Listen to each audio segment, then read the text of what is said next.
Hello, and welcome back to another episode of WIT's Guide to STEAM. I'm here in the Spark studio, joined by Mr. Carl Holden, who is an amazing marketing professional within the Huntsville area. He is the creative director of Zealous Marketing and is an AI consultant at Baylor Group, and also has 150 plus hours in AI certifications. That's crazy. It's a lot. Well, Took a while. today we are going to dive a little bit into your career and how STEAM has had an impact on your career, in addition to getting into some advice questions at the very end. And so, without further ado, let's dive in full steam ahead. Well, Carl, how are you? We're so excited for you to be here. I'm great.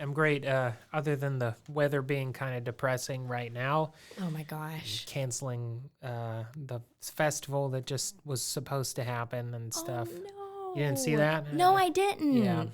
The second day of the South Star here got canceled. And I'm Oh. pretty sad. As a millennial, I was really looking forward to the Blink 182 Ah, concert, and it's gone.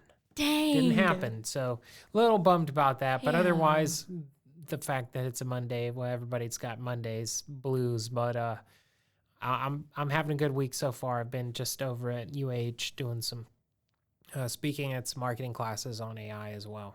Oh, wow. Well, I'm very bummed out about that you missed out on that concert, but hopefully the rest of the week will have a good turnout and that the weather will also be a little bit better too. Yeah. No, well, I don't think most people like rainy weather, but it's even worse when it cancels stuff. But we're used to that, at least around here. But yeah, it's going to be a great week. I'm pretty busy getting a lot of stuff done, so excited.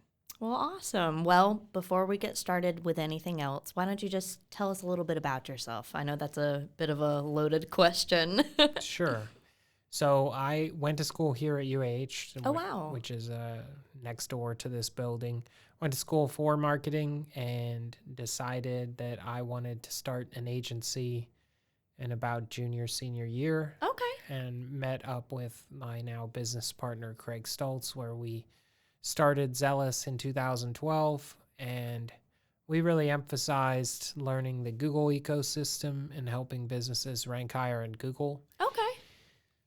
Even though lots of people at the time were talking about how Facebook and social media are kind of the new way to find businesses, that really never became the case. And I kind of felt like people would always need to search for businesses. So we made it a priority to be really good at search. And so if you search things like Huntsville Marketing or Huntsville SEO, we're pretty highly ranked, if not number one. We're in the top 3. Dang. And yeah, so we've been there ranking pretty high for the last 7 or 8 years so far. And that's how we get a lot of our business is people look for marketing services and they find us. And of course, trying to do more speaking and things, because you only get what people search in that kind of system. So wanting to increase our networks by just being out there more. And AI has especially given me that opportunity to go talk to people about how that's affecting our work and how it will affect theirs. I see. So you mentioned a little bit that you started out with search engine optimization with the very beginning of Zealous Marketing. So I guess how did you transition a little bit into AI? What kind of got you interested? I mean, you have over 150 hours in AI. Sure. Like, that's a lot. What got you interested? Well, I mean, written content is a lot of how SEO works. So when we'd been using some AI functions way before ChatGPT came out, but when ChatGPT came out, it became much quicker and faster and better. And so when I saw all of that, I decided I want to be an expert on these kinds of things and be known not just for SEO, but for AI. And so I made it a goal. 150 hours is a lot, but if you kind of break it down to, I'll try to do anywhere from 5 to 20 hours within a month of free time, you can get it, relatively quickly in a couple months. And so started it that way, got my feet under me to understand how it works. And then kind of as the offshoot, more than just marketing work with Baylor Group as an individual consultant, as their AI strategy consultant to help businesses just not in marketing, but in their entirety of their organization, the functions of AI and how that can affect their work day to day. So I run the marketing agency, and then I also do the consulting with Baylor Group, and then some STEAM stuff on the side. I also run Video Game Design Club, which is what I started a while back and had a class actually here at the I2C where we taught kids how to make video games. Oh, that's so cool. Yeah. Well, I know if I was a kid back in the day, I wish that I had learned about that. That would have been so cool to learn how to make video games. Yeah, it's a lot of fun, a lot of a good way to take STEAM and kind of put it into something applicable for kids. And I don't really teach the classes anymore. I have instructors, but it's been a fun ride kind of doing that within the area as well. And each month at Video Game Design Club is like a different STEM career or STEAM career. Okay. And so they like do architect or they do software engineer, and each month has different game design activities. So that's how I actually found this. The I2C was looking for space to kind of upgrade to something a little bigger here in town. Okay. Well, that's awesome. And going back to your point of artificial intelligence and SEO, I guess I never would have really thought about that, honestly, of the connection between it until you really just mentioned it there. Mm-hmm. So I guess let's dive back from the very beginning of whenever you were here at UAH. So you mentioned that you and your business partner are still working together at Zealous. So I guess, would you mind telling me a little bit about the beginning of Zealous? What was it like making your own company? Well, you realize you're not your own boss. You just have a bunch of more bosses, and you've diversified who can fire you. That's what entrepreneurship is no one person can ruin your day, or employment. And so starting off is just kind of getting the work that we can. I mean, the first couple websites, I just went to them and, for lack of better words, I said, "Hey, your website sucks. Well, here's a better site. Can you pay me for this site?" So you went ahead and made it already? So yeah, like however I could get the work to get through. I did they're not even in business anymore, Play More Lanes. I went over and I built a new site. I went over there and I said, "Here's the site. I've rebuilt it. Will you pay me $500 for it?" I was still in college, and he's like, "Yeah, it is better than mine. I'll pay you $500 for it." So dang, and as a college student, $500. The amount of time I put into it, I was not even breaking even. So oh no! But it put a couple of clients under. Oh well, we've done this and this and this, and that's kind of how you bootstrapped it. As you get a couple clients, family or other people have sites and other things, and build it out that way.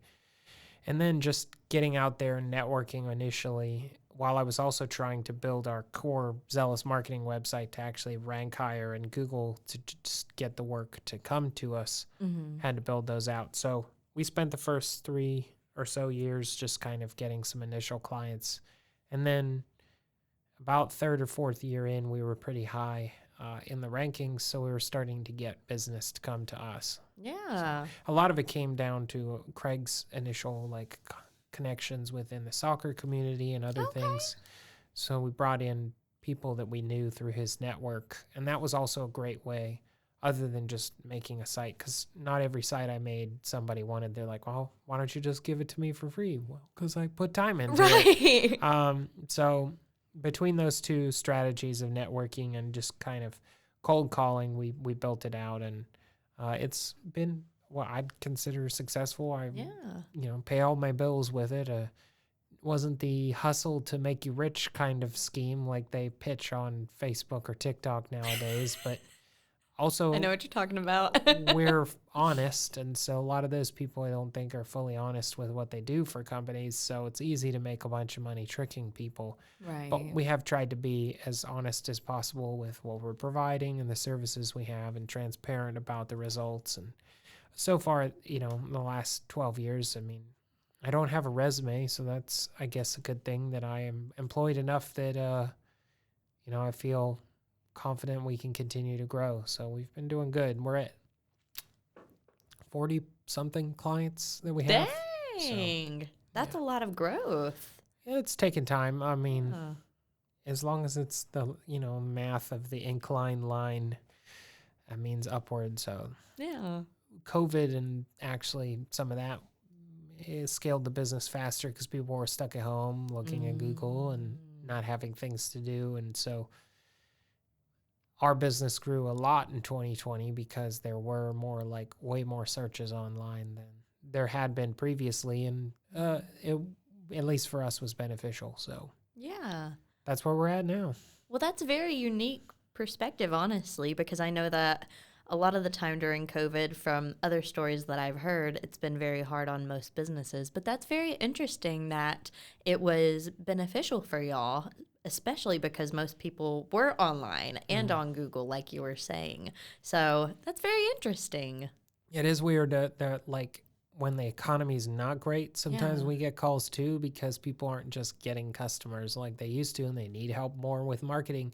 But that's never like a good spot to start from. Hey, I'm running out of money and I need marketing. You waited till now to do it? Right. Yeah, that's not the best way of doing it. But also, when the economy's good and people have extra money to spend, they sometimes are smart enough to put it into marketing. So it's interesting that it seems to be marketing. If you're good at what you do and you fulfill what you say you're going to fulfill, it can kind of work in either an ups or down kind of economy. Yeah. Well, that's a very interesting perspective. I don't know if I asked you earlier, but I guess what originally got you interested in marketing? Was it something that you figured out before you got to college that you were interested in?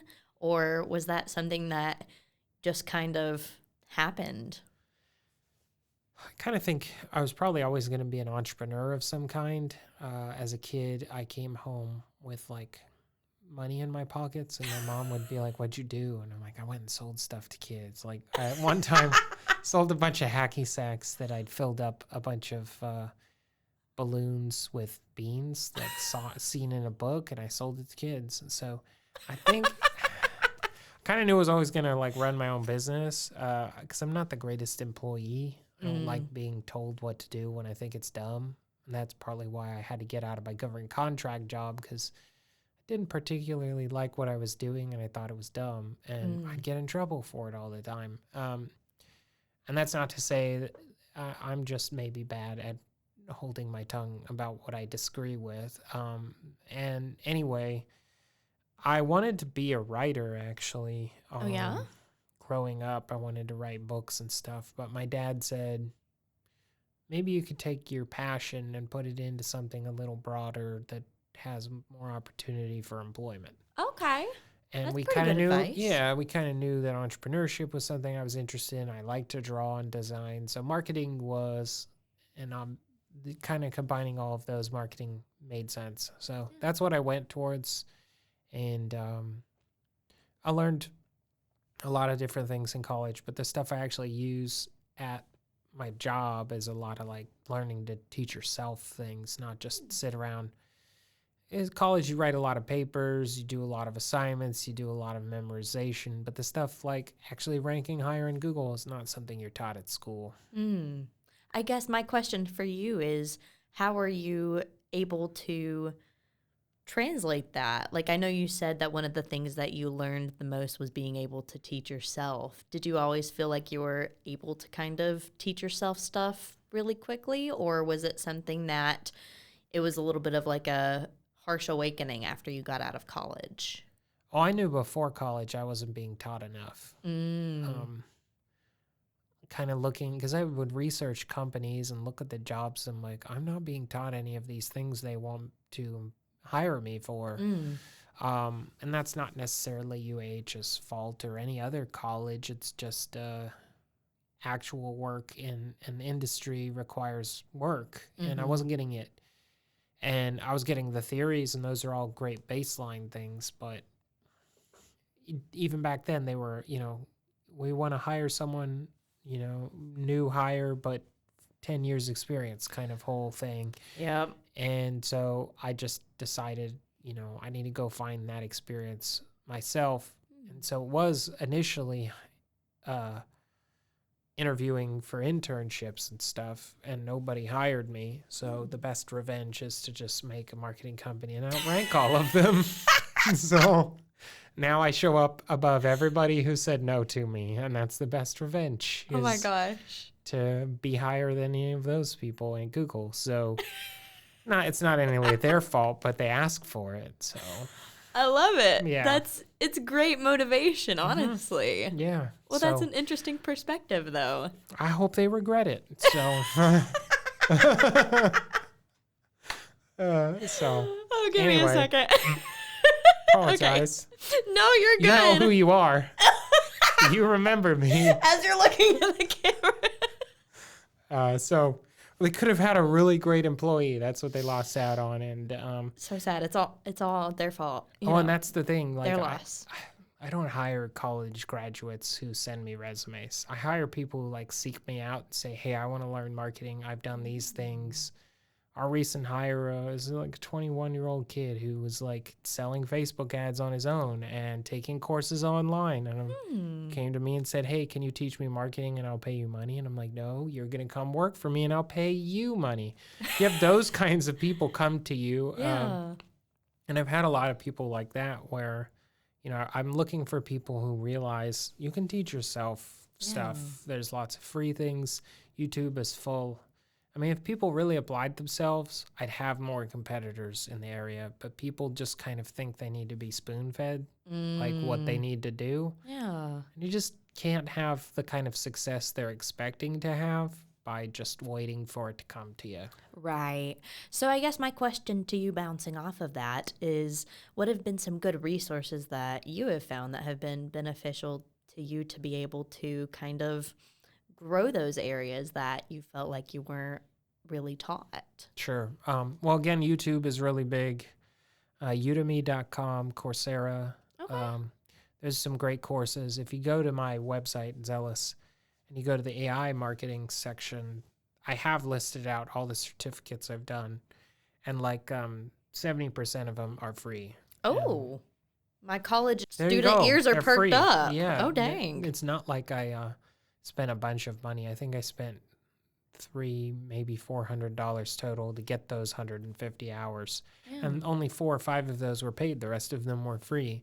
Oh. So it's out there. It's just people are like, "I'm busy." You have free time. How much Netflix do you watch per year? Don't tell me you don't have. Yeah, look at me now. How much do you look? How much do you watch? So I feel attacked. yeah. To say you don't have free time is false. Like, you can sleep a little less too. That's sometimes what I have to do to get things done. But, again, just setting a goal for yourself. If I'm going to learn this many things, when you graduate college and all you have is a degree, and the 400 other students who graduate also just have that expensive sheet of paper, why should I hire you? Right. As any employer, like, what have you done to set yourself apart?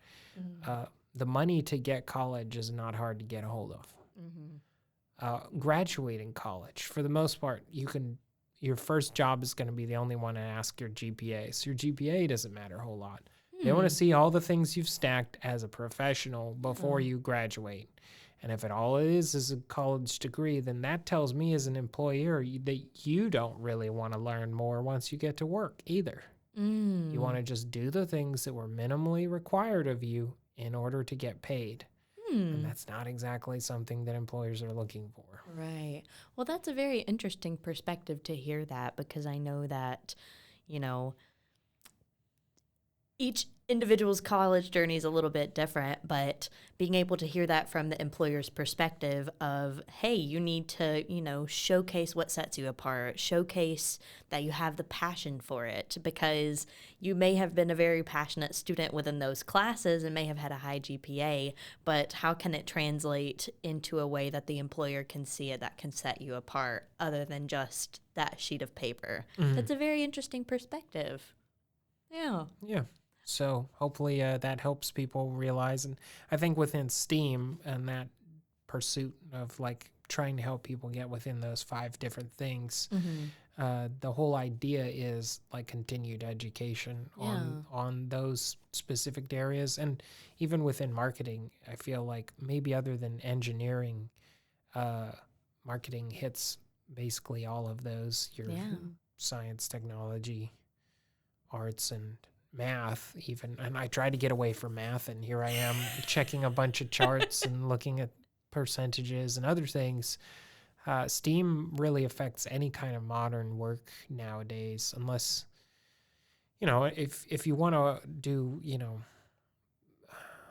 like the trades and other things, there's a lot of that that's needed. But any Mhm. kind of like work in offices is STEAM, in my opinion, in some form or fashion. Right. It's Other just the than varying maybe, degrees. yeah, just maybe just writing like fiction or entertainment or something like that, those might not be STEAM, but most other modern work is some version of it, I think, or portions of it. So exposing people early on in grade school is very important, but college especially is the time you have most basically just dedicated to you and getting yourself to where you need to be. Mhm. And like, speaking of AI, I asked how many of the students in this class I just spoke in, how many of them had a Chat GPT account. And I thought everybody would say yes. And like 40% of the class said they didn't have an account. I'm like, how do you not have an account? And one Oh. person said, oh, I don't trust it. Or another person said, well, I just don't need it enough. And I'm like, read the blog, the job posts on LinkedIn and Indeed. They want you to know how to use this stuff. They're Hmm. posting it now. If you don't have an account and you're like, well, I've never really used it, I didn't trust it, doesn't fly in a job interview. Hmm. So, Yeah, no, that's very interesting. I think that it's a big shift of, I know that in the educational perspective, it's like, make sure to do your own work, make sure, to be ethical if you do happen to use AI, if it is within the guidelines of an assignment to use AI, make sure to be ethical about it. So maybe that sort of ethical instruction of how to use it, knowing how to use it, obviously first, but then in a way that, is ethical and not going to be, you know, something horrible, that's very important. So being able to have your own account and learn that as well. Okay, well after the AAFNA, it's a mouth. It's a mouthful. After that talk that you had, or the panel that you had talking about AI, that day I ended up chatting with ChatGPT later and being able to talk to it and learn more about it. And it's so interesting. I appreciate that. Now, do you have a paid account or you have the free? See, I'm a cheap girly. Okay. The paid version has the new voice. And you can interrupt it. It laughs. That's weird. That is a little. And it's not a weird laugh. It feels very human. It'll just chuckle at itself or whatever. It says and some. It's very weird. It's like talking to a person. Like, you can interrupt it. Like, you and I may have interrupted each other once or twice in this, but that doesn't like stop us from having conversation. Right. And they've really built out a much more conversational AI through. Yeah, you have to try it out eventually. Yeah, it's really interesting because kind of pivoting towards November 2022 is when ChatGPT hit, and we all were like, holy cow. Yeah. 2 months later, it hit 100 million users. That's faster than TikTok, whose record was 9 months to get to 100 million visitors or users. It only took ChatGPT 2 months. So to this day, it's the fastest adopted technology that mankind has ever made. And for you to not have an account in that at all, that's kind of weird in my head.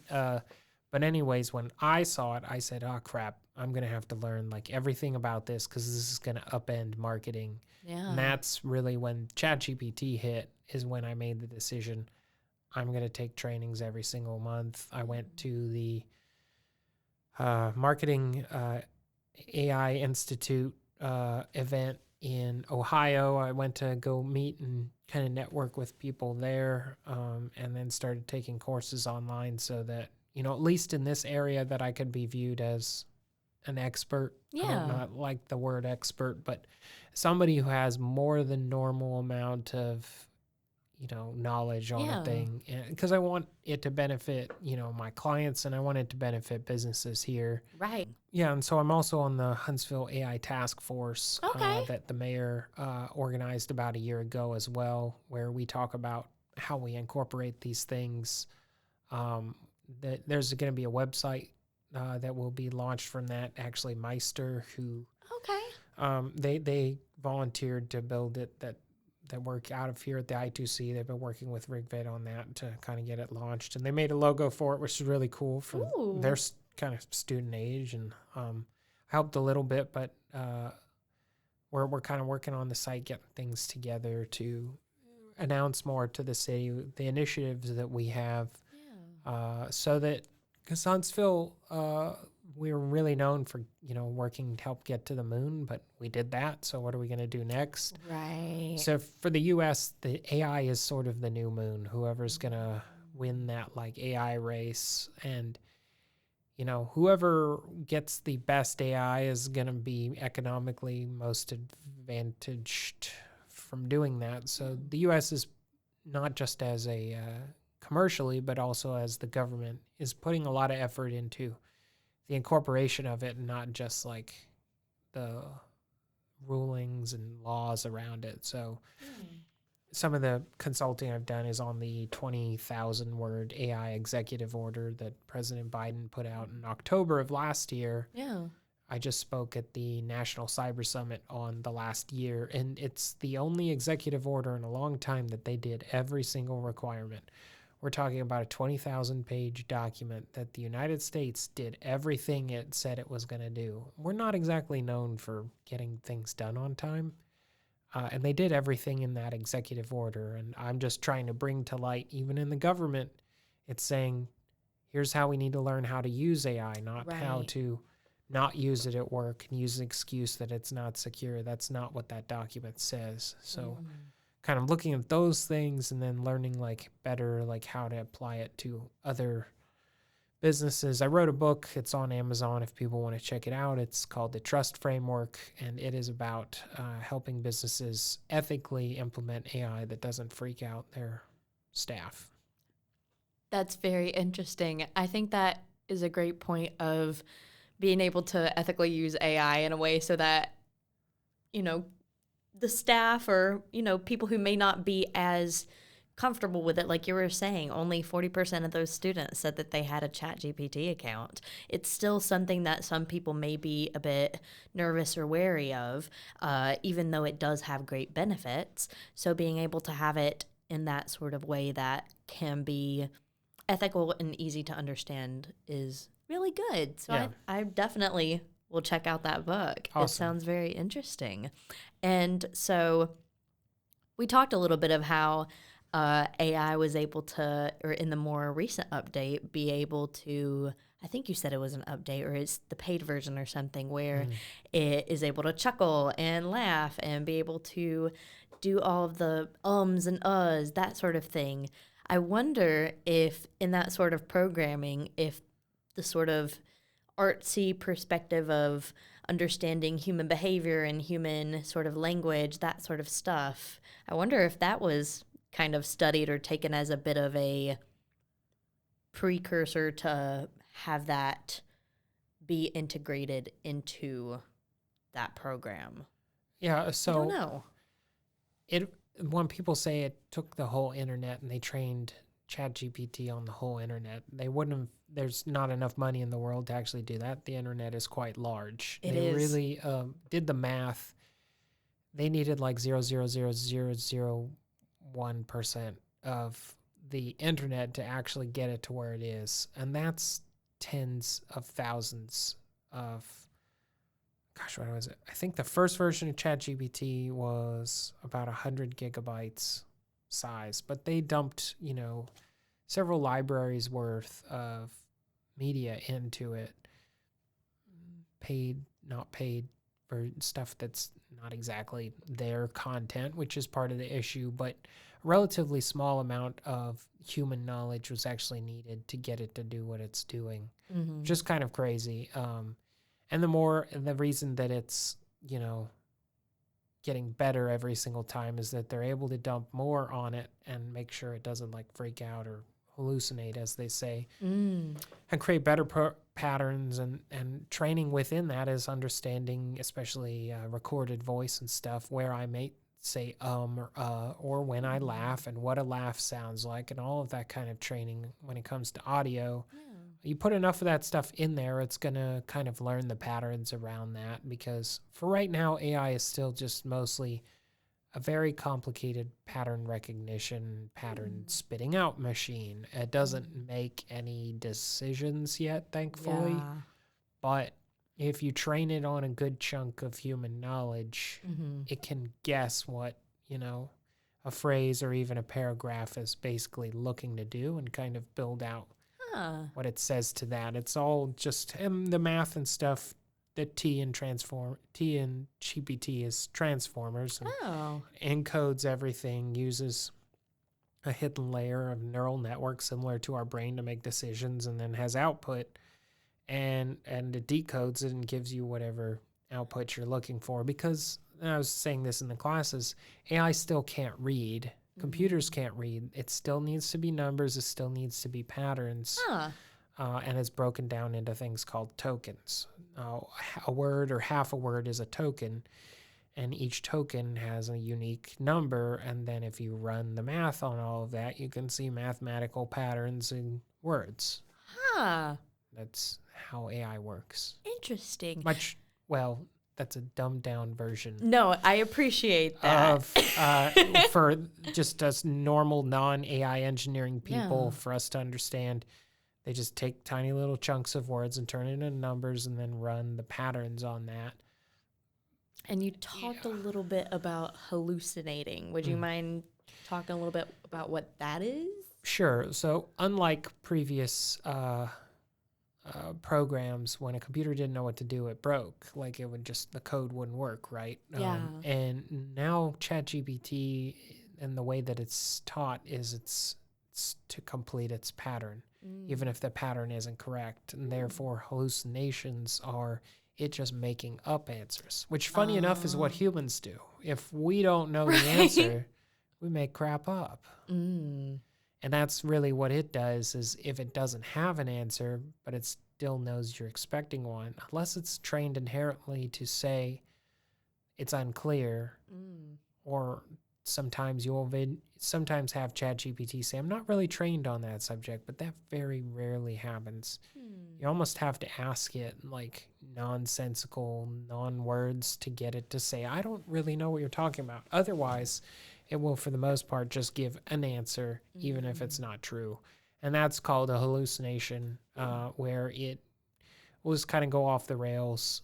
Or even worse, people will try to kind of hack AI, which is more of just like sending in weird phrases and trying to talk it into doing things. Oh, gosh. Yeah, and kind of get around some of the guardrails that it's been put in, and to stay kind of ethical in a way, or the whole point. Yeah, that's why it's got that. But somebody, one of the airlines or car companies or something, put an AI out on the internet to talk to customers, and stupidly let someone talk the AI into giving them the car for like $1. And now they're in a legal case because they didn't have any terms of service saying that the bot couldn't obligate the company to getting the vehicle. So there are a whole new kind of linguistic hacking of, it's called red teaming, try to get an AI to break.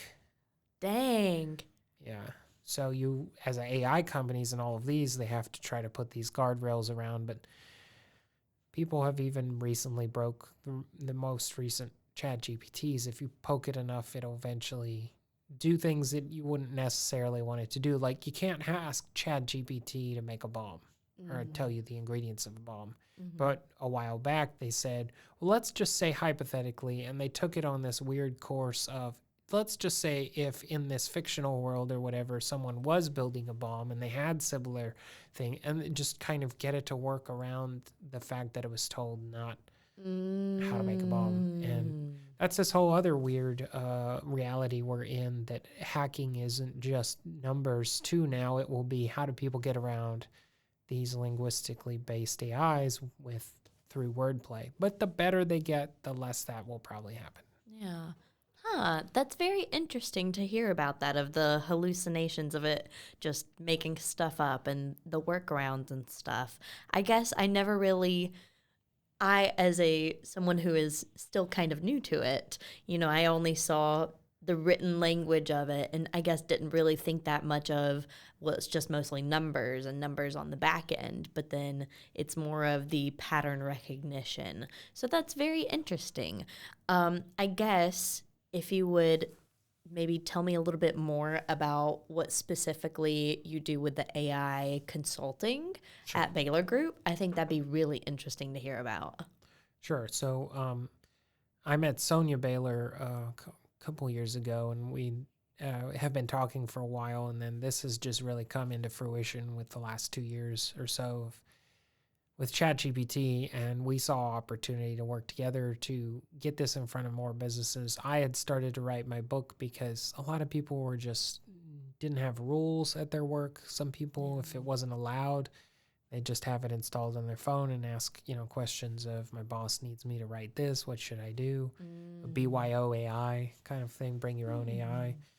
So when I finished while I was working on the book, we started kind of using those as consulting with businesses and trying things out and seeing what works and taking those trainings, and kind of my book is written on some of the principles within those trainings as well.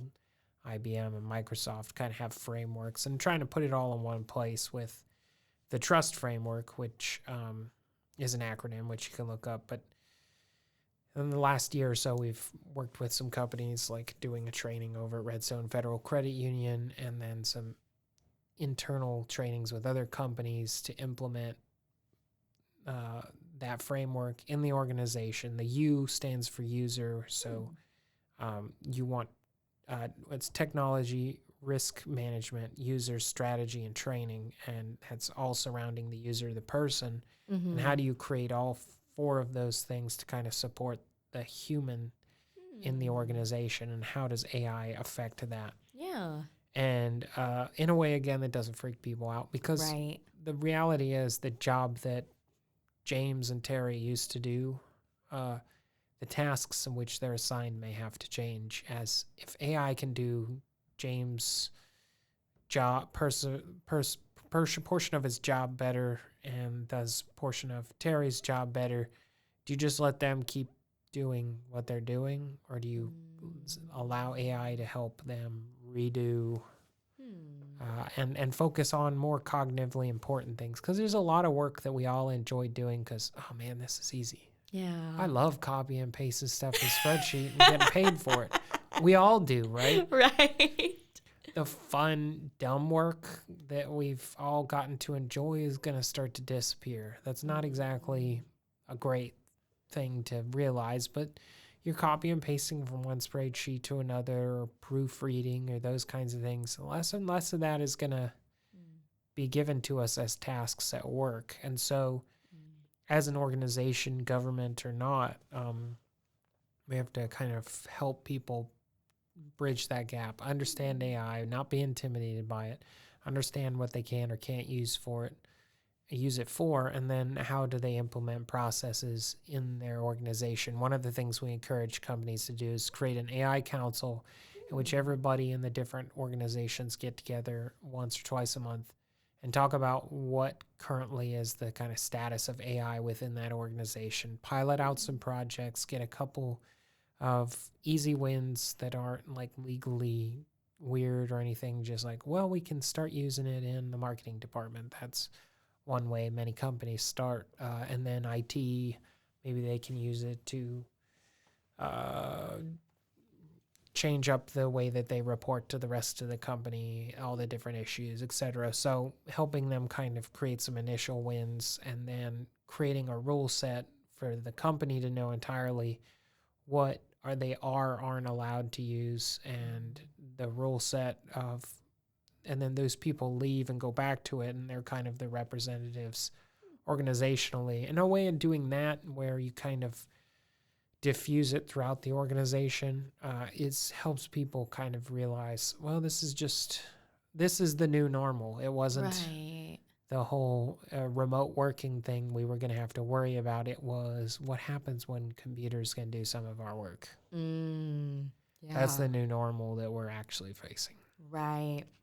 I think that's very interesting of what you said of being able to kind of have those meetings and kind of check the temperature, I guess, per se, of, well, what is the perception of AI and how can we be able to use that in a way? And so you were kind of saying that the marketing department, per se, could be able to use that. I guess, would you mind maybe diving in a little bit of how one's marketing department could be able to use AI in a way?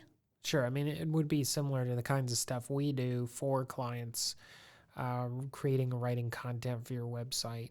You may not just dump a straight chat GPT thing Right. into your site. That's maybe not advisable because if you just use what comes out of the system and someone comes along and asks the same question, you're going to get similar looking content. But the outlines of those things to kind of derive that, I mean, we're working with companies now that some of the content on their page is 50% or more, 50% or so AI kind of started, and then you kind of let a human take it the rest of the way, and that saves 50% or more of your time. And Google wants more content on your site. People are looking for more content, and the computer just writes faster than you do. Now, if it gives out some of those hallucinations of something that's maybe not true, that's your job as the person to correct it. But, I mean, if your work uses words, it will one day use AI.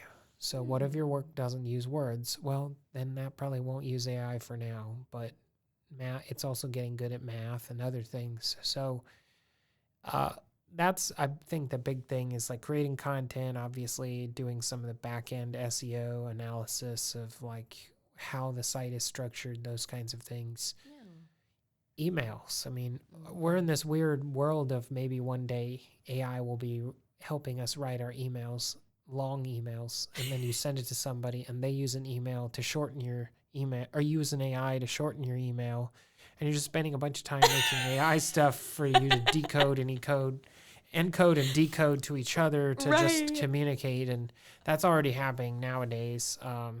So I think the workforce is still just trying to figure it out. And we're helping people at least start somewhere rather than just kind of wing it, which is not a good place to start. Like you were saying, being a little bit cautious or wary of it. At this point, it's already been integrated in so many things, so it's a good time to go ahead and start learning, but just winging it really isn't the greatest thing to do either.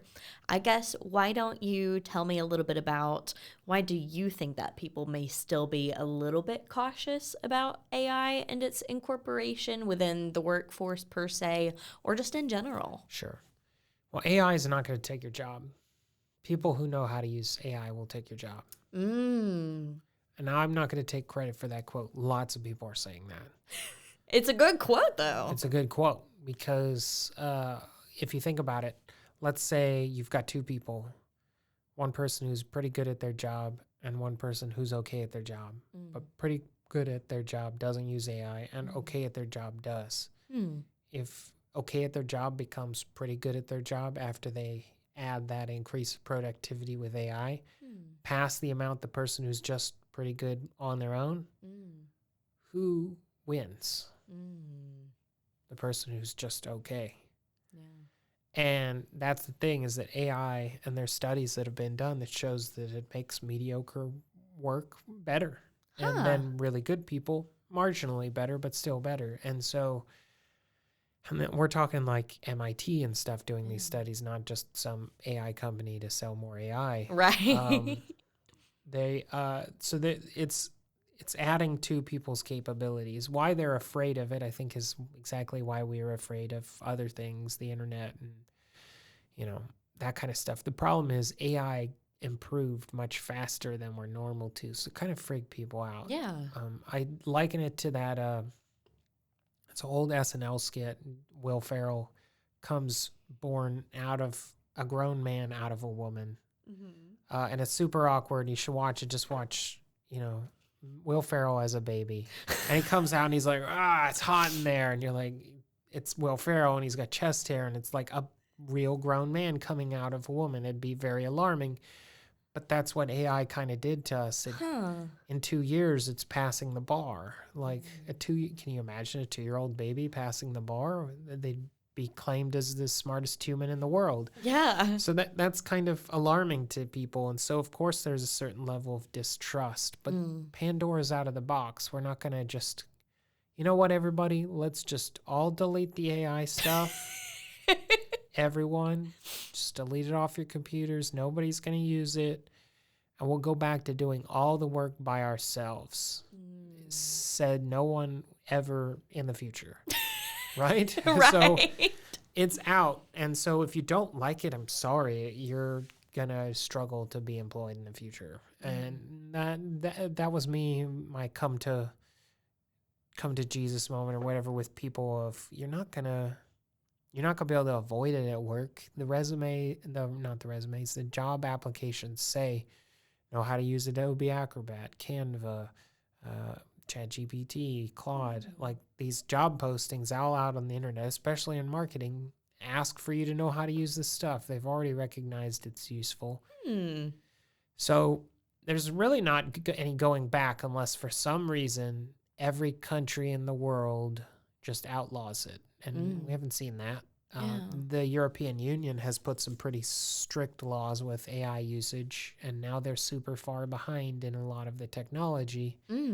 And their one major startup in France, Mistral, is struggling to keep up with its U.S. competitors because they've hamstrung it. And the U.S. is pretty good at just saying, well, you know what, we'll just keep pushing hard because capitalism. So that's what we're doing. And just like we kind of let Facebook and social media be a thing without it popped out for a sec, without really figuring out what's kind of allowable in social media. There's still legal gray areas. Yeah. It's moving so fast, I don't know if the government's going to be able to keep up. So in my opinion, the worst decision you can make is just, well, I'm going to wait till I know what they want me to do with it. You've probably waited too long, and whoever decided to leverage it to their advantage is already much farther ahead of you. It's like you were saying earlier of being able to go off on your own and learn those things yourself and apply the ability of learning things yourself to AI like you did, or to other aspects of whatever your future job has. Like you were saying that you felt like the theories were great, but in application, there's still things that are being missed. So being able to kind of do that with AI and learn on your own time, because you do have time. Well, and I mean, I'm not advocating that people trust these systems entirely with personal information. I mean, if you want to argue it, we shouldn't really trust Mark Zuckerberg and Facebook or whoever's in charge of Google. I mean, they do things that you may find questionable, but to use that as an excuse because you may not agree with what each of those people does in their company, it puts you at a disadvantage. They're going to keep doing what they're doing because it makes business sense for them. They'll do what makes the money. Yeah. So you can either leverage the systems they're losing money on to your advantage right now, or just wait until they've really figured it out and hope that, jobs are still around at that point. Right. So it's not really just to stick your head in the sand on this one, I think is a very bad idea. I see. I mean, that makes a lot of sense because it's just continuing to grow and continuing to evolve and update. And like you were saying, it's like a 2-year-old baby that can pass the bar exam. It's just continuing to grow, and we don't know where it's going to go next and how much it's going to continue to grow. And if you don't start now, then you're just going to be more and more and more behind. Well, more stuff's going to be coming out next year because we're in an election And some of the stuff that we could be doing or using, some companies like OpenAI hasn't released its AI video platform called Sora, probably because they don't want people trying to misuse it for. We're already having troubles with AI and interrupting election misinformation and stuff. But once we get past the election and things too, and the companies feel a little more, less pressure to have to worry about it interrupting democracy, Right. we're going to see a lot more stuff come out next year too. And whoever wins, no matter what side, are going to want to make sure the economy stays up. And I will be encouraging these companies who have been propping us up. If you look at the top of our stock market, they're all companies involved in AI. That's what this big bubble is. Whether or not it's going to pop or just kind of flatten out, nobody really knows. But it doesn't look like the government's going to be like, hey, time out, guys. Like, stop doing everything and leave it just as it is. And no scientist has said we're at the top of what AI can be. Right. So more's coming. So you can either choose to be behind every single month or at least try to keep up with it. And I would say I'm pretty expert in comparison to your average person here in town, but I still feel like I don't know everything or haven't tried everything. So surely people who aren't in it can feel kind of intimidated. Yeah. But the worst thing you can do is just like write it off entirely. Like even if you just invest that 5 to 10 hours a month, you're better off than, like I said, 40% of the people don't even have an account. Yeah. Yeah, for sure. I guess if individuals are kind of interested in starting to dabble with it a little bit, I guess the best way is just creating an account at first and starting to play around with it, and then maybe transition into the courses and whatnot first. Sure, you could go the course route too, and ChatGPT is just the easy one to say. There's lots of other ones like Claude, which does a bit more kind of like programming stuff. Okay. You've got Microsoft's Copilot that is AI and the Office suite. You've got image generating softwares like Midjourney and Leonardo and Creo and other like softwares. I mean, I use it for presentations. I'm like, I need a robot pointing, his finger like this, and it's a raw stick figure, and then just the AI is a robot with pointing its finger, and it took my crappy input and made this amazing output. So there's all kinds of stuff you can do. Canva is one that lots of people could be using. The paid version of Canva has they call it magic erase, magic background removal, all different kinds of things that people don't even realize that's AI because the background removal, how did it know what was the foreground and background? It had to be trained on that. So like me right here, it would have to have a bunch of images of me and know that behind you is the background and you're the foreground, and that's just a bunch of neural networks being trained to learn that. That's how it automatically knows it. Because computers can't see outlines. They see changes in color. And so a line of the edge of a person is an immediate change of color. That's why sometimes when you background cut and there's a thing behind your head that's a similar color and it'll not cut that out, that used to be more of it, but you'll start to see now that because they're trained on neural networks, it doesn't fake that because it recognizes maybe the background is a little fuzzier than the foreground. But then a lot of those tools in Canva, people don't realize that's all just AI trained software. Wow. Yeah, right? My mind is totally blown. Yeah. I mean, I've used it before. It's one of my favorite tools when it comes to... Or the expand the sides. That one's obviously AI, you can tell, and that's getting a lot better. But you got a photo that's square and you want to pull it out to be a little more landscape. It does a pretty good job.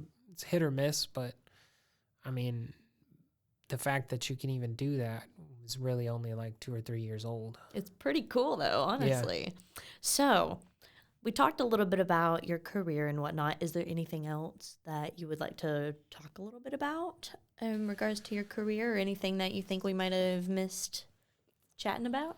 Well, I'm really excited to do the AI consulting with Baylor Group more and working on getting some additional clients there. I am working with a startup here at UAH at the I2C, Okay. which will be making more announcements about taking some of my expertise and putting that into some AI software to help businesses. So that'll be exciting to produce in the near future and show everybody what we've been working on here at the I2C. And then just honestly, just wherever the heck this is going, I'm interested in seeing. Of course, when the robots take over, we'll be like, we should have stopped, but you know what? No one was going to stop it. And just hope, that I said please and thank you enough to the bots that they Oh, that's me. Every time I'm on ChatGPT. kill me last. I know. I always have to say please and thank you. I don't know. Like, it is what it is. But I'm really interested in the entrepreneurial opportunities in it right now and just kind of pushing forward and seeing how, obviously I can help it benefit my business and therefore benefit other businesses. Well, that's awesome, though, being able to use that for the benefit of everyone. So, rapid fire STEAM questions. Gotcha. And then we'll get into some advice questions. So, obviously, we know that marketing is STEAM. I guess from what we've kind of heard, ChatGPT or artificial intelligence in general. Let's broaden it out to artificial intelligence in general. Do you think it has creativity? We've already talked about that. It just sees the numbers and code and it can't really think for itself or read for itself or anything. Do you think that it may be the creativity of the individual that's using it? Or do you think that it's the culmination of all the programming that makes it creative? Are you a Harry Potter fan? Yes. Okay. What are you? Slytherin. Oh, my wife is Slytherin too. Yay! Yeah. We're You so guys laugh when underrepresented. people, like the good guys die in movies. It's super weird. I don't, though. Okay, you're not a full Slytherin. No, then. So I'm a crier. I'm probably like a I'm- Hufflepuff maybe, but right now I've gotten Slytherin, though. Because I cry at any movie. Yeah, you I'm a know? diagnosed Ravenclaw, taking the test or whatever. But here's the thing, Okay. and Harry Potter fans don't like this, but Okay. a big chunk of what J.K. Rowling wrote wasn't fully original. Wizards isn't an original concept. Kids going to a school that people don't know, that wasn't an original thing. She did a remix of a bunch of really good ideas, which she had read. She admits to reading Lord of the Rings and other things. Yeah. So we have this concept in our heads that originality and creativity is solely just you pulling energy out of the ether and putting a new thing out into the universe. But that's not the case. Right. Our entire lives are somewhat like trained on the things that we've read. She just was really good at putting the right combination of things together with some new original ideas, and that was creativity. Now, if you look at AI and it can take all of the ideas of the world and then you teach it enough to say, well, take some weird stuff and put it together in an interesting way. Is that creativity? Because isn't that what she did to write Harry Potter? That's a really good question. So that's kind of how I help people kind of understand is that it's not like the machine itself made a conscious effort to put these two things together because it felt right to its taste. Yeah. But creativity, just by definition, is taking two unlikely things and making them work together. That's how AI can make what seems to be original looking things, is that it's using unusual combinations to come up with stuff, which is, what creativity is. Then if you look at things like music, music is at least the music that mankind has invented in the last couple thousand years, it's math. And so there's only so much what you can make music before it just sounds like noise. Right. So if it doesn't follow a pattern, it doesn't sound like music to the human brain. Therefore, if you can understand all patterns of music, you can make music even what sounds creative. If you go to like Suno.ai, which is a AI generated music, most people don't realize they hear music that they're hearing the backgrounds. A lot of their TikToks and other stuff is fake at this point. Yeah, if someone's got some kind of original sounding music in the video, it's probably generated by AI, by a marketing company. So is that creativity because it sounds really good and it makes you bump your head and you're like, yeah, I'm digging this sound, and it's made by AI. So what is creativity? Like, these are all questions where, yeah. We're getting all philosophical in here. Well, you asked. So, I yes, know, I know. AI can make what we perceive to be creative, but it is not inherently being creative because it isn't being anything. It's a computer, but it can do the same things we do in a sense enough that it seems creative to us, just like it seems like it talks to us. Creativity is a lot of patterns too. Huh. But just unusual patterns done in a way that you weren't expecting, and therefore that pleasure of watching art come to pass. AI Right. can put that together just like we can. It's a little more mathematical to it. You'll start to see it repeat certain things if you ask it to do a certain artist or whatever. You'll see certain elements of, it's seeing that as this specific artist. And but anyway, it can do creative things. The cool thing is like taking your creativity and like building some of AI and then just really changing yourself, like what's called live painting or in painting, where you can put in an image and then like highlight an area and say, make this more yellow. And the AI will just make that section of it more yellow. Huh. Yeah, Kriya is a really cool in-painting software where you can kind of draw live and it renders the new version off to the right.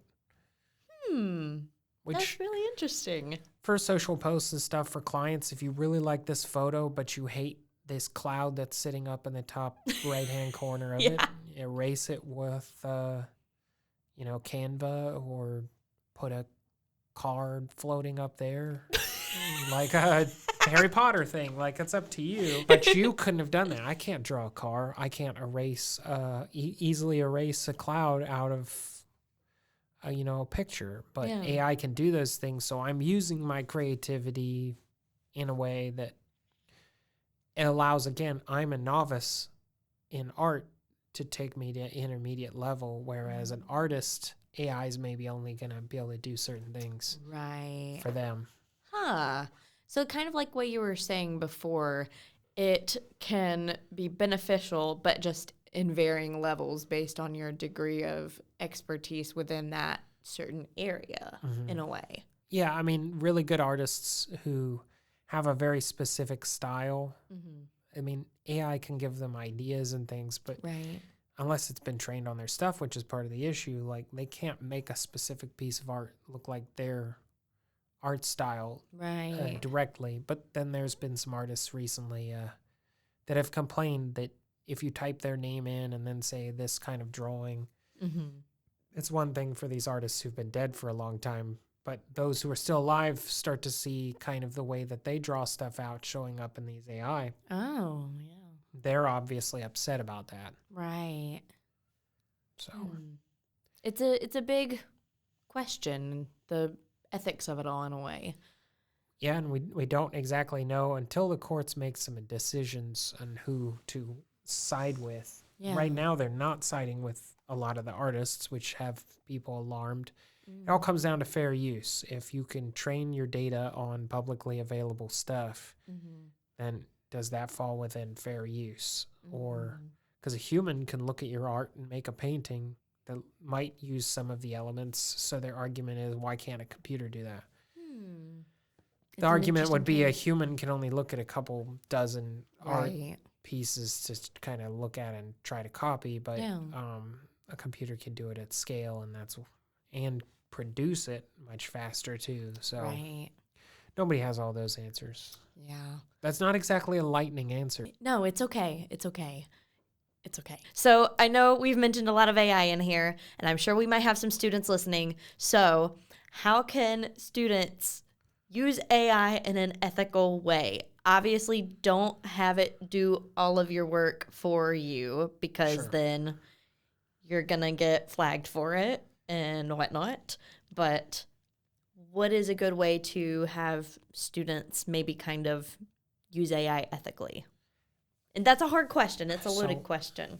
There's a guy online that you can follow on LinkedIn. His name's Ethan Mollick. He works for Wharton Business School in Pennsylvania, and he's pretty up to date on all the AI stuff. And one of the things he said is if you're really good at learning how to prompt design, your teacher would never be able to catch you using ChatGPT. So like, it isn't so much the students on them whether or not they use it or not use it. It's partly right now we're in the reality that the professors need to choose what they're going to do with it. Just saying whether or not you can use it.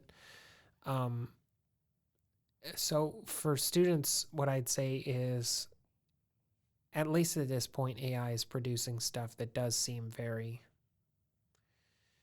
almost seems better than a student can make. And so the problem is these AI detection softwares are incredibly inaccurate to begin with and will sometimes false positives and other things. So just relying on detection softwares is not really useful because a lot of students are getting in trouble for content they wrote, and it's not a very reliable system. And you'll see a lot of the professors have kind of just thrown up their hands and said, I don't know how to check this. But if I'd say it's no different than what they had to beforehand. You follow the rules of what you're allowed or not allowed to do. But if you're allowed to use the AI to, come up with ideas and other things,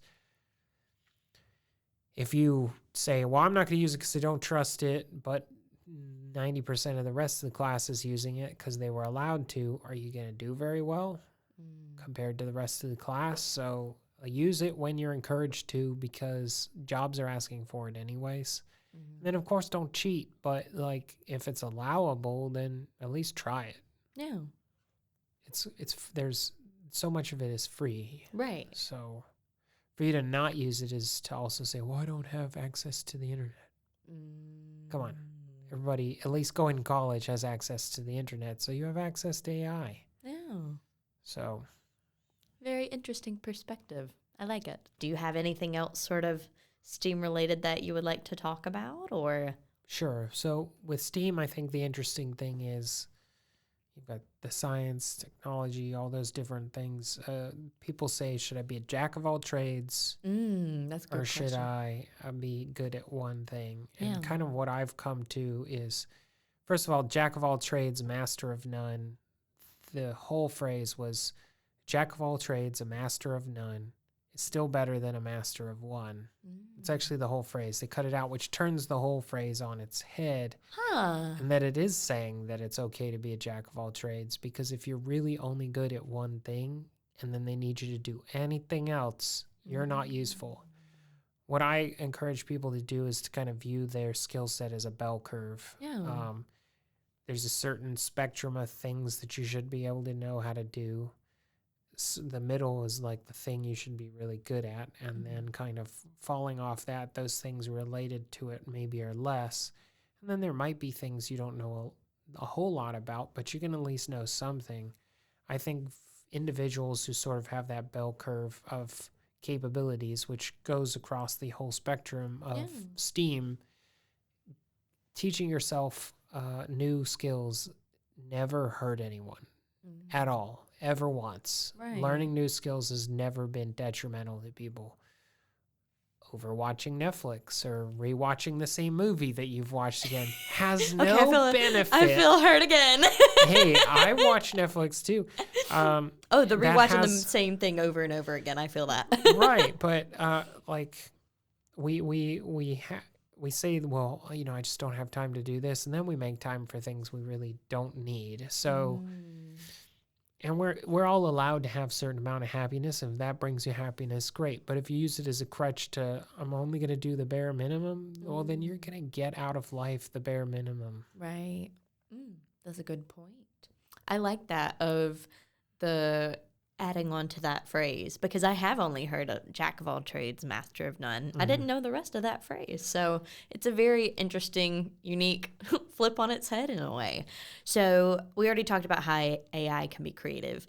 I'm sure that marketing obviously is STEAM, because it is very data-driven, scientific in a way, and additionally creative in its own aspects. I've heard from different marketing professionals that they focus on maybe one specific thing compared to another when it comes to marketing. So is marketing STEAM, or do you want to dive into that a little more? Or Yeah, I mean, when you go to school for it, you'll take like buyer behavior classes, which are like psychology, which kind of falls in the science aspect. And then technology, they don't teach a whole lot of different softwares, but you almost have to understand about 5 to 10 different SaaS softwares. And if you're building websites, you need a little understand a little bit about HTML and CSS. And then engineering is probably the least marketing thing, but then of course art is a given, and then math again if you're talking about conversion rates or analytics. So I really do think that marketing is a STEAM career. It's just not the popular one pitched to people, but it's a pretty common career path for a lot of people in the United States. And oftentimes you'll find people who didn't go to school for it that find their way into it because they enjoy doing it. Because marketing is persuasion. It's about getting people to, it's converting a consumer into a customer, as I wrote in a previous book, that somebody who can be, you know, take your product or whatever into someone who does, and what's that full process look like. There's so much of it that sometimes we say we need more people to be rocket scientists, or we need more people to fix the genetics things. But when it comes down to it, somebody has to sell SpaceX, and somebody has to sell those products, and and get the market to buy them.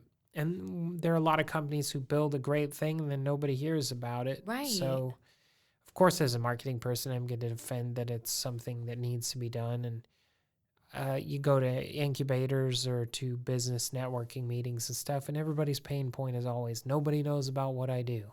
That's marketing. So it's marketing / sales.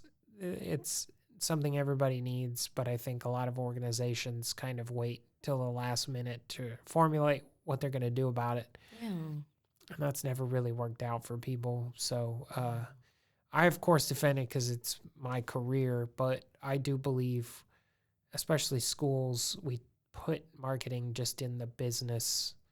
I really don't think there should be a business college, if you think about it. That's just a weird category that a lot of the, like finance and stuff, is a lot of math. Finance should just be in the math department, and, you know, marketing should be maybe kind of more in, I think, a marketing and sales college. And then you've got like HR and other stuff. I just don't know if maybe that's the best way to do it, because business overlaps with so much else. Right. Or you do have a business college, but these other colleges need to overlap into that more. And maybe as a marketing degree, I don't feel like I was required enough to take the other more technical things. And I feel like that was something that a lot of marketing students missed out on, is that we were never really encouraged much to take these other things because we're just kind of seen as the business school. So. Interesting. And that's where that learning on your own comes in, which is very important. Yep. Well, now let's kind of dive into some rapid fire advice questions before we wrap things up. So, what advice do you have for individuals specifically who are going into marketing that may be interested in how they can use AI in their future career? So there's lots of online courses, like I mentioned. You can, of course, go to school, but school right now, as far as it comes to AI, hasn't really caught up yet. The organizations are still kind of formulating what their degrees might look like. You've got Ivy League and stuff who have courses on AI, but like here in Alabama, we don't have a whole bunch of AI courses in our business schools or elsewhere. They're working on that, but I would say, again, taking the initiative to learn those things online, 90% of it's free that you just take yourself. Very nice. Now, what advice do you have for individuals who may be interested in entrepreneurship like yourself? Well, just one thing to take the myth away that you're your own boss. That's not true. You have a bunch of bosses. They're called clients. And I don't pitch it to everybody. It's really something I would say if you're going to be an entrepreneur, don't just quit your day job and go try to run a company. Do it exactly how I did it and have it be kind of a side hustle. Make sure you want to do it and then grow it into something. I think a lot of people just kind of quit and say they're going to go run their own thing. Whereas, again, you have way more free time than you think you have. You can start a side hustle and kind of get into entrepreneurship that way, networking with other people, growing that capabilities. So I don't tell people, that's why I also think a degree in entrepreneurship doesn't make any sense. But because it's not something you can teach, it's something more that you go do. But I tell people it's best to experiment first before just jumping straight into it, because a day job is definitely in a lot of ways more secure. You know, tomorrow, as long as you did what you were minimally supposed to do, you're going to get paid for it. Right. Whereas that's not as much guarantee with entrepreneurship until you've got an established client base and et cetera. So what advice do you have for individuals who may be interested in kind of speaking up about maybe starting to include AI within their workplace? Sure. And that's some of the stuff that we do in the consulting work is sometimes you can do anonymous surveys within the organization to help people kind of see where they're at. If you have leadership and things that can represent each of the different departments, and then kind of have everybody talk about what everybody's been talking internally at the water cooler or however you say it. I think it's just, first of all, taking an inventory of where everybody's at least allows, says what they are willing to admit to doing. Yeah. And wanting to know more. I think a lot of companies are at the point they've got to figure out something. They just, it's easier to just push it further down the road and say, well, we'll figure it out next year. I think just with ourselves, if companies take the initiative and then bringing in consultants, et cetera, to kind of be a detached third party that doesn't know that these two people don't get along and can just kind of be there to not worry about the internal politics of things and just start moving stuff forward is helpful for organizations. Awesome. Okay, well, I think that's all the questions that I have, unless if there's anything else you would like to mention. No, I just appreciate you inviting me to come in and talk here today, because I enjoy talking about AI. And I'll be honest, sometimes it makes me nervous too. It should make everyone a little bit nervous, but anything new is scary. And so we can either accept the change for what it is, which is change, and change happens whether you want it to or not, and just decide, I'm going to use this to my advantage and to help myself and to help others. And normally, if you have that attitude, life sends you the right kind of things. That's a really good take. And we are also very excited that you're on this episode of WIT's Guide to STEAM. And before we wrap things up, is there any way that individuals who may be interested in reaching out to you can reach out to you? Yeah, easiest way to get a hold of me is to connect with me on LinkedIn, Carl Holden. You'll see it's actually an AI-generated image of me. People don't sometimes know that. I do it ironically. In fact, I write for the Huntsville Business Journal, and I still don't think they know my picture. I didn't have a good headshot at the time. I feel that. It has a much healthier hairline than I have. Mine's kind of running away from me. But anyways, connect with me on LinkedIn, Carl Holden, or you can reach out, Carl at zealousmarketing.com or Carl at Baylor.group. Awesome. Well, again, thank you, Carl, for joining us on this episode of WIT's Guide to STEAM. And thank you for watching this episode. And we will see you next time. Bye-bye. Bye-bye.